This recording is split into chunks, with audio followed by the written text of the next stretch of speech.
চাপড়াতে তোমরা কে কে গেছো বলো তো? আমি কিন্তু এই ফার্স্ট টাইম গেলাম।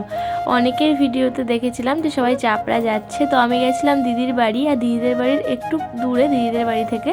তো আমরাও চলে গেছিলাম, আমি আমার জিজু আর বাবাই সবাই মিলে চাপড়াতে।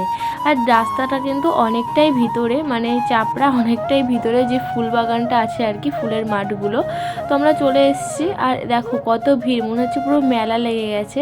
আমরাও গেছিলাম 31 ডিসেম্বরে, তো অনেকটা ভিড় ছিল। আর এই যে এইগুলো কিন্তু ওই যে গোলাপের সঙ্গে বাঁধে সেই গাছগুলো। তো আমরা প্রথমে হাঁটাহাঁটি করছিলাম, আর অনেক লোকজন ছিল। আর এখানে ওই জিপসি চাষ করেছে, সেটা আর কি ভালো হয়নি। তো তারপরে চারিদিকটা ঘুরে ঘুরে দেখছিলাম, প্রায় প্রত্যেকটা জমিতেই চারপাশে এরকম নেট দিয়ে ঘেরা ছিল, আর এরকমভাবে গোলাপগুলো নিয়ে বসেছিল। তো তারপরে আমি মাথায় দিয়ে আর এরকম একটা কিনে নিয়েছিলাম। এগুলোর কিন্তু বেশি একটা দাম না, ওই 20 টাকা, 30 টাকা, 40 টাকা, যার থেকে যেমন নিয়ে পাচ্ছে আর কি।